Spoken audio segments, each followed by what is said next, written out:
buenas noches, bienvenidos. Esto es Recalculando. En instantes nada más, el señor Jorge Asís con nosotros. Quiero comenzar esta noche preguntándole cómo es vivir con miedo. Pero sobre todo, cómo es cuando te proponen o cuando nos proponen vivir, en definitiva, con incertidumbre, con miedo, con angustia. En esta Argentina, donde cada día que pasa existe mayor desigualdad, donde la economía prácticamente ya anuda 11 meses consecutivos de caída, y esa caída ha generado un retroceso enorme en materia de creación de puestos de trabajo, donde la inflación talla y nos deja el salario cada vez más lejos de los bienes y servicios básicos que necesitamos para vivir. En definitiva, también lo que termina pasando muchas veces es que ese salario representa que nos pagan menos por nuestro trabajo, cuando puede comprar menos bienes y menos servicios. Y todo esto configura un escenario sumamente árido para tratar de llegar a fin de mes.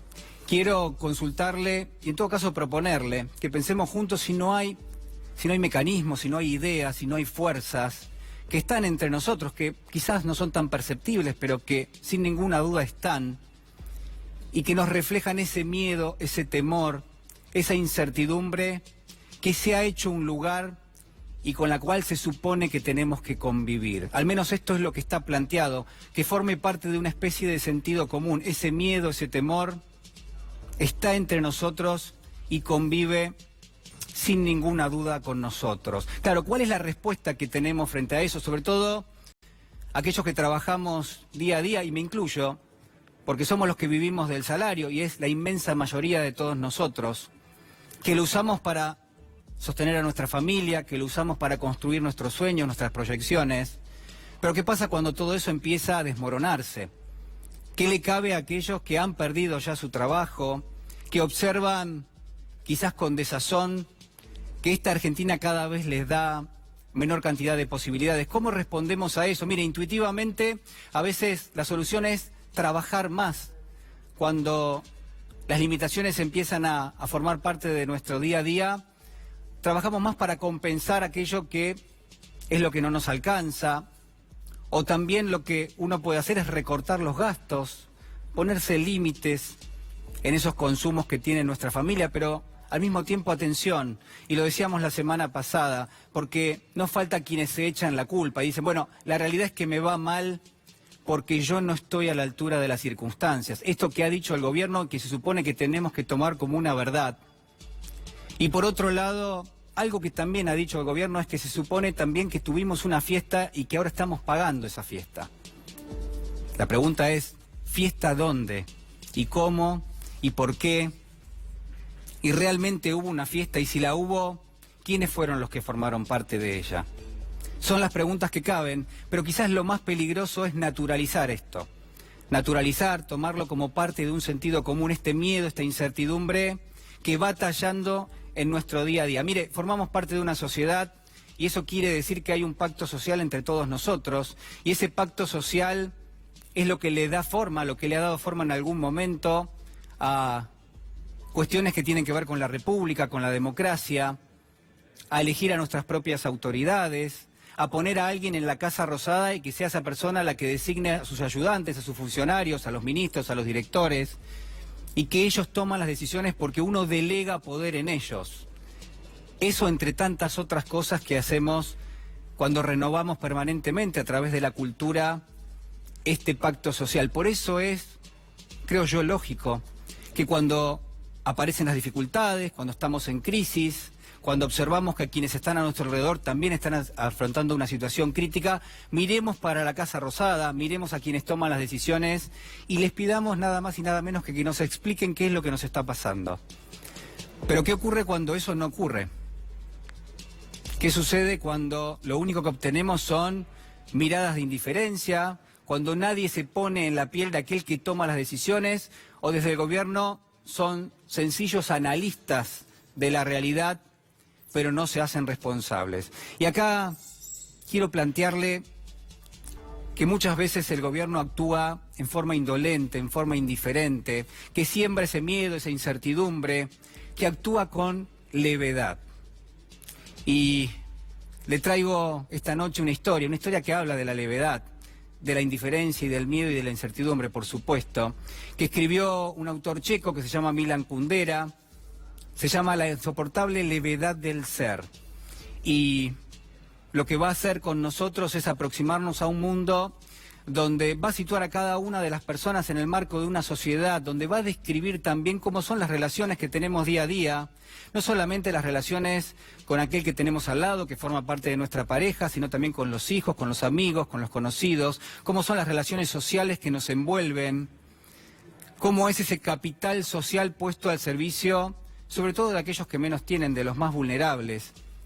Y lo que va a hacer Kundera maravillosamente bien va a ser clasificar todas esas relaciones en dos cuestiones que son centrales. Él va a decir que de un lado está la levedad y que esa levedad representa la falta de compromiso a la hora de tomar una decisión, que representa el miedo al mismo tiempo, pero sobre todo cuando no se quiere asumir una responsabilidad por eso que se está haciendo. Y del otro lado va a contraponer al peso, el concepto de peso, de lo pesado, en los términos de la intensidad, de lo que uno hereda culturalmente, de lo que uno comparte con el resto de toda la sociedad, que formamos parte de la sociedad, va a decir Kundera.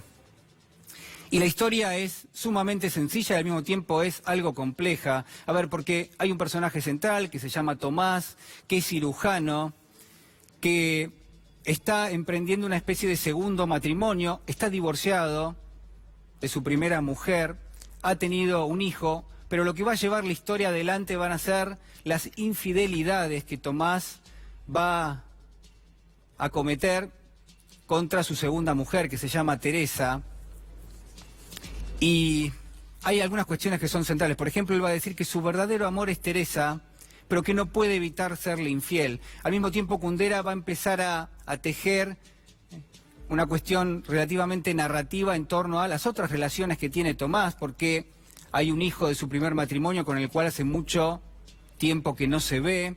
Lógicamente tiene una relación sumamente distante. Él mantiene incluso una relación con su primera mujer. También Kundera va a describir cómo se lleva con las otras mujeres que forman parte de su vida, con sus amantes. Y del lado de Teresa también va a haber infidelidad, pero al mismo tiempo va a describir la relación con sus padres, pero sobre todo con su mamá. Es ahí donde el autor se va a meter prácticamente de lleno. Ahora, también al mismo tiempo, esto que le decía recién, cómo se manejan las decisiones, va a decir Kundera, cada una de esas relaciones de la cual formamos parte, con esta especie de juego de fuerzas. Por un lado la levedad, por otro lado el peso. Y él va a decir que del diálogo de estas dos fuerzas, de estos dos mecanismos, de la levedad y del peso, es que surgen nuestras propias decisiones en la vida. Y que una vez que uno las hace, ya no hay marcha atrás.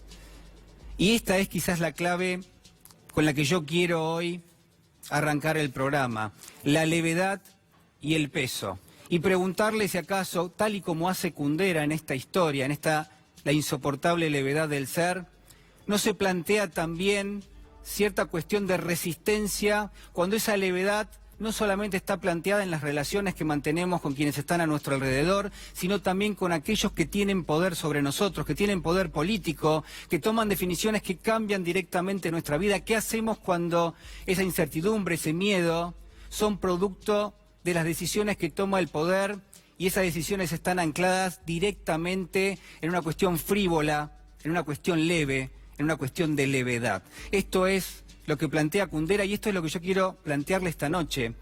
Si no estamos en presencia de un gobierno que hace exactamente esto, que ataca directamente los lugares de amarra que tenemos quienes formamos parte de una sociedad, si no está planteado en este gobierno y en sus políticas muchas veces que tenemos que olvidarnos de nuestra historia, de los símbolos que compartimos, de las fechas patrias, si tenemos que olvidarnos de ese capital social que hay y que nos rodea permanentemente, si no se busca romper con todo eso, sencillamente para acotarnos a un mundo donde estamos limitados económicamente y donde la perspectiva es que hay que esperar porque lo mejor está por venir y porque lo peor ya pasó. Mire, hay muchísimos datos económicos, vamos a ir repasándolos a lo largo del programa, pero déjeme comentarle dos o tres que demuestran fehacientemente que esto está pasando en la Argentina. La actividad económica en el día de ayer cayó prácticamente 7%, es el dato de marzo que calcula el INDEC y demuestra que desde hace 11 meses la Argentina no solo no crece, sino que cae. Y esto ha generado mayor desempleo y genera mayor pobreza y mayor indigencia. Pero hay, por supuesto, muchísimo más. Hoy hay dos datos de la realidad que me parece que tenemos que comentar. Uno de ellos habla de la canasta básica total, que en la Argentina ya es de 30.000 pesos prácticamente. Esto es comprar algo de ropa, comprar alimentos y pagar algunos servicios públicos. Y si uno compara esos 30.000 pesos con los 12.500 pesos que tienen una relación directa con el salario mínimo vital y móvil, nos damos cuenta que queda lejísimos. Y si comparamos las jubilaciones que están en 10.400 pesos, nos damos cuenta que ni siquiera con 2 jubilaciones, que hacen falta 3 jubilaciones para que esa familia pueda llegar a fin de mes. Y ese cálculo ni siquiera incorpora el pago de un alquiler. Fíjese de lo que estamos hablando. Quiero terminar también hablándole de la desigualdad, que hoy es también un dato importante y para compartir, porque en la ciudad de Buenos Aires, por ejemplo, el INDEC está calculando que la diferencia de ingresos, presta atención, la diferencia en el salario del 10% de la población que mejores ingresos tiene versus el 10% de la población de la ciudad de Buenos Aires que ingresos más bajos tiene, esa diferencia es de 175 veces. Es récord histórico para la ciudad de Buenos Aires. Quiere decir que hay mayor desigualdad en la ciudad de Buenos Aires. Pero además, y con esto quiero cerrar el comentario, que si uno tomase todos los ingresos que tienen todas las familias de la ciudad de Buenos Aires y los pusiese sobre una mesa, todos los ingresos en un mes, todos los salarios que se pagan en un mes, y los pone sobre una mesa, el 10% de la población que mejores ingresos tiene se queda con más del 50% del total de esa riqueza, y que el 10% más pobre se queda, ¿sabe con cuánto? Con solamente el 0,3%. De eso hablamos cuando hablamos de desigualdad. Es una Argentina más desigual, por supuesto. Es una Argentina que es más injusta, que es menos inclusiva. Y déjeme preguntarle esta noche si en todo eso no campea a sus anchas el miedo y la incertidumbre. Pero sobre todas las cosas, déjeme preguntarle también si usted y yo, y quienes estamos hoy reunidos aquí, no somos víctimas, en definitiva, de la insoportable levedad de aquellos que están en el poder.